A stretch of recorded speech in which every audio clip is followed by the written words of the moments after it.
Presidente, buenos días. Marco Antonio Olvera, del Diario Digital y del portal de YouTube Marco Olvera Oficial. Le voy a dar una referencia sobre lo que publica hoy la prensa para hacerle mi planteamiento. Cosas muy buenas todas, ¿no? Sí, muy buenas, pero yo creo que necesitan más chayo. El Financiero, que escribe Pablo Iriarte o Iriart, como se pronuncia, porque luego me critican que no sé pronunciar perfectamente el inglés, porque obviamente no soy sajón. Una tragedia, no hay plan. Milenio, plan de AMLO contra COVID podría llevar al dólar a un nuevo máximo histórico. Informe de AMLO es decepcionante, más de lo mismo, empresarios. Y Excelsior y el plan para superar la crisis. Presidente, sobre ese panorama de la prensa que estuvo acostumbrada a vivir pues del erario, aquí lo más importante es la gente que vivió durante 40 años en la pobreza y ellos no dijeron nada cuando saqueaban, cuando robaron, cuando llevaron la quiebra a Pemex, petróleo y demás. ¿Qué le dice a la gente que está en la provincia, pero sobre todo a los migrantes, presidente? Porque a mí me han dicho que si ellos o cómo podrían colaborar con su gobierno para ayudar a la gente que se vería más afectada, si se puede crear un fideicomiso o algún proyecto que usted tenga. Pues miren, antes del coronavirus ya había esta oposición, porque ya sabían, en el caso de Pablo Iriart tenemos diferencias desde 1988, imagínense, ya llovió, porque él estaba en contra de nosotros. Entonces, yo era candidato a gobernador de Tabasco y él fue a hacer unas crónicas, desde luego, en contra nuestra. Y luego Salinas lo nombra, creo que director del Nacional. Y así, ¿no? O sea, siempre adherido, participando a favor del salinismo. Entonces, es normal esto. Y desde luego también no todo es una cuestión de subvención a los medios, también es un asunto de carga ideológica. Fue mucho tiempo de predominio del neoliberalismo, 36 años.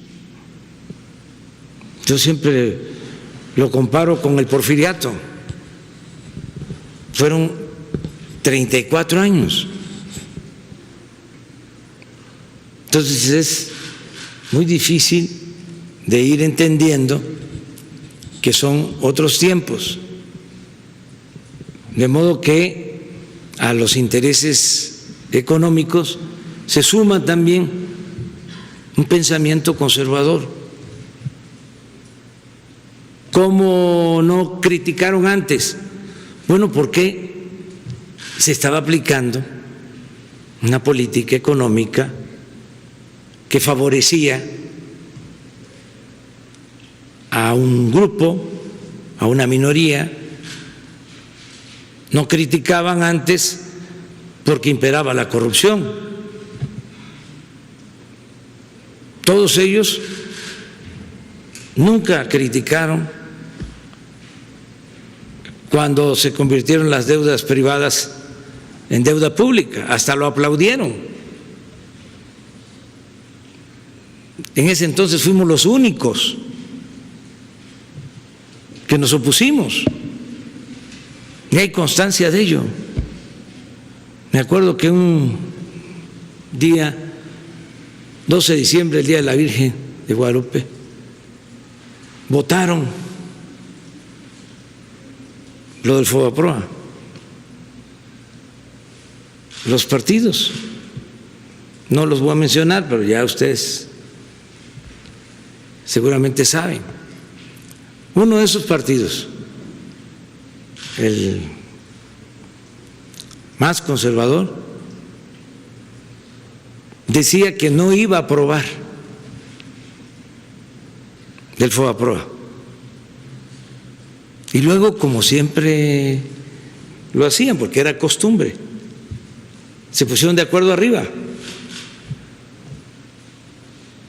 Porque al final de cuentas también estos partidos tienen dueño.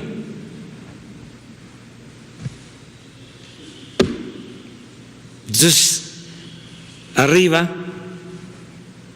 los pusieron de acuerdo. Entonces ahora, pues están molestos porque no estamos haciendo lo mismo. Desde luego están en todo su derecho a manifestarse. Nosotros garantizamos el derecho a disentir. Pero la gente quiere otra cosa. Por eso votó por el cambio. Sería una traición al pueblo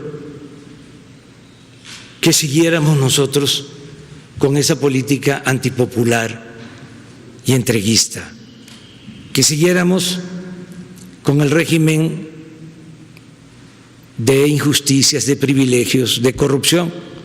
Hoy viene un periódico que dice, se cayó la popularidad del presidente, solo tiene 60%. Pues es muy bueno, porque imagínense, es cosa de hacer las cuentas. Si es el 60% de la población, de los ciudadanos, y son los ciudadanos un poco más de 80 millones, el 60%, pues son como 45 millones. Y yo obtuve 30. O sea, muchas gracias, ¿no?, a la gente por su confianza. O sea, no estamos mal. O sea, en cuanto a respaldo de los ciudadanos, esas son mis cuentas. Yo tengo otros datos, pero es totalmente válido, normal, el que en una auténtica democracia haya libertad de expresión y se ejerce el derecho a la crítica. Claro, está muy ladeado todo, porque la verdad ya no hay la subvención que había antes.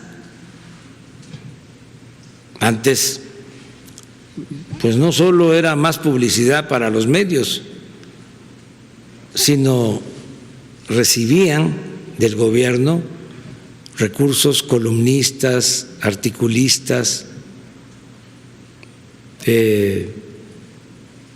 expertos, formadores de opinión. Entonces todo eso ya se terminó, pero no es porque nos caigan mal. Nosotros no tenemos enemigos ni queremos tenerlos, tenemos adversarios. Ojalá y comprendan de que tenemos la responsabilidad de manejar con honradez, con eficiencia el dinero del presupuesto, que es dinero del pueblo, y además manejarlo con equidad, es decir, que les llegue el presupuesto a el mayor número de mexicanos y de manera preferente a los humildes, a los pobres, a los que más lo necesitan, lo requieren. Ya al que le fue bien en la vida, que tiene posibilidades económicas, ya puede salir adelante sin problemas. Además, sabe cómo defenderse. El que tiene más recursos económicos tiene más posibilidades de resistir tiempos de crisis. La gente humilde, la gente pobre, ¿saben qué sucede? Sobre todo cuando se cae el salario o cuando se cae el ingreso, se come menos, porque hay gastos que la gente pobre tiene que seguir haciendo. Por ejemplo, el transporte, se tienen que seguir moviendo. Entonces, ¿qué es lo que se reduce? El dinero destinado a la alimentación. Así están las cosas. Por eso lo de la gasolina y por eso lo del gas nos importa mucho tenerlo controlado, para que, imagínense que si encima de la depreciación del peso por la crisis mundial se nos dispara la inflación, hay carestía, aumentan los precios de la tortilla, de los básicos, eso sí complica las cosas. Estamos cuidando eso, el que no haya carestía. También decirle a los migrantes que les agradecemos mucho porque siguen enviando apoyo a sus familiares. El mes de febrero todavía fue récord en ingreso de remesas. Decirles a los que nos están escuchando, paisanos, nuestros héroes vivientes, que no dejen de ayudar a sus familiares en México, que ellos están también pasando por una situación difícil, pero que no dejen de pensar, como lo han hecho siempre, en sus seres queridos. Y una información que ellos lo saben bien, ahora por la depreciación del peso, lo que mandan les rinde más acá a sus familiares. Es decir, hay esta circunstancia especial. O a mí me dicen a través de las redes y a través de mi canal que ellos quieren aportar dinero específicamente para ayudar a la gente, a los comerciantes, a la gente que tiene una tintorería, o una lonchería o una florería, para que ellos están dispuestos, además de enviar sus remesas a sus familiares, un dinero extra, digamos, para crear un fondo y así se distribuye a la gente de abajo. Se puede, pero mire, al momento que ellos envían sus recursos, se promueve el consumo, se fortalece el consumo. Y entonces los pequeños negocios venden. La remesa ayuda, o sea, en general, porque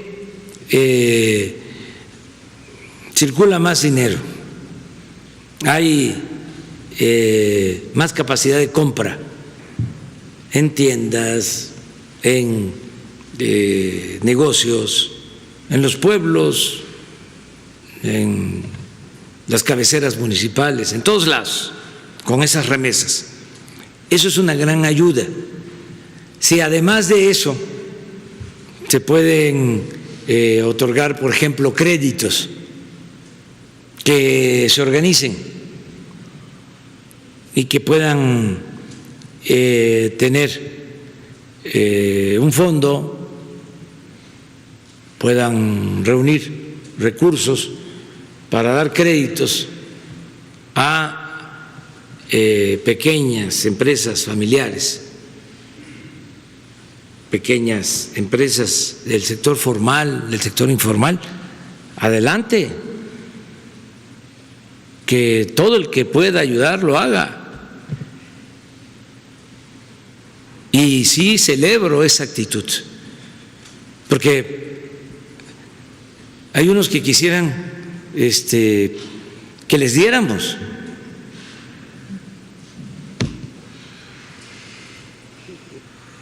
Por eso la inconformidad, no en todos los casos, pero otros ofrecen ayuda sincera.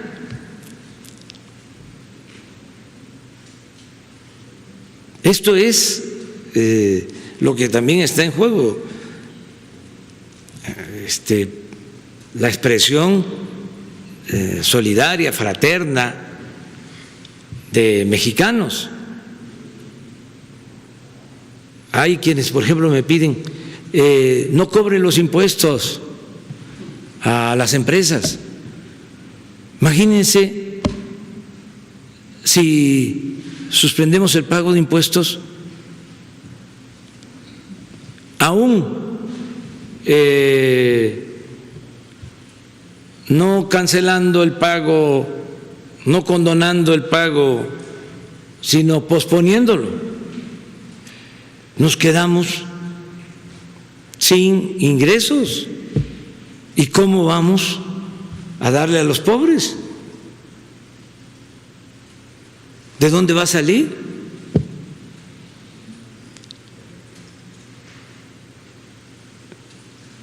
Es optar entre inconvenientes. ¿A quién ayudamos? ¿Quién lo necesita más? Y si además de esto, encima de esto, como ha sucedido, lo repito, se desata la corrupción, menos vamos a seguir con esas recetas. Yo les decía, y se puede probar técnica, científicamente, lo que pasa es que los obnubila su conservadurismo. Pero durante el periodo neoliberal, lo repito, es cuando más han saqueado a México. En estos 36 años que concluyeron el 30 de noviembre del 18. No se compara el saqueo que hubo en este periodo con ninguna otra época de la historia de México, ni siquiera con el saqueo que se llevó a cabo durante el periodo colonial.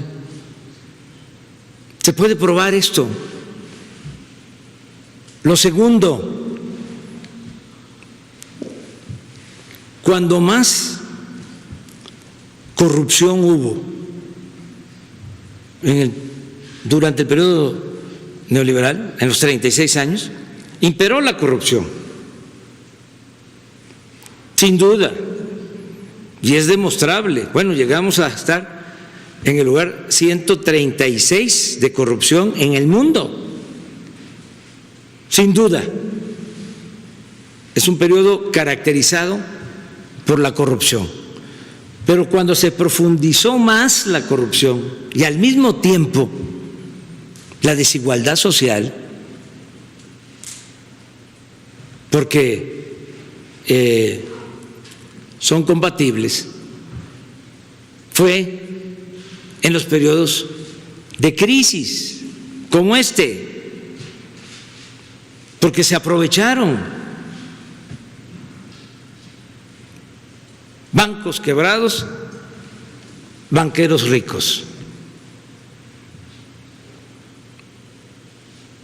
empresas quebradas, empresarios más ricos.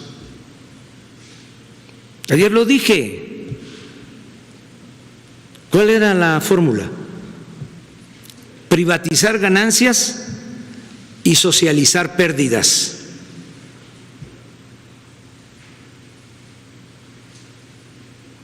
Entonces, ya no. Eso no se puede seguir aplicando. Ofrezco disculpas por anticipado. No me vean con malos ojos. Y es juicio práctico, no es por carga ideológica. Es que no podemos seguir con un modelo que nos ha llevado a la ruina, al empobrecimiento del pueblo. Ayer me tocó decir, porque tenía que informar de todo, me faltaron cosas, pero tenía que informar también de cómo está el problema de la inseguridad y de la violencia. Entonces, como todavía no está formalizado lo que ha sucedido en marzo,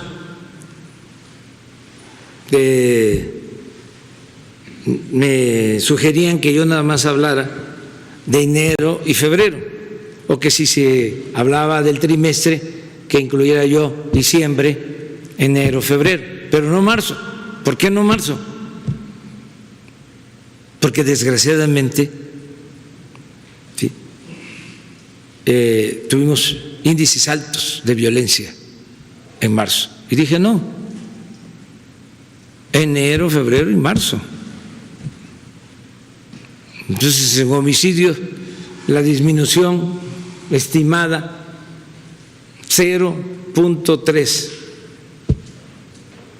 Claro, en robo de vehículo 11, en robo general en todas sus modalidades 6, pero me preocupa lo de homicidio.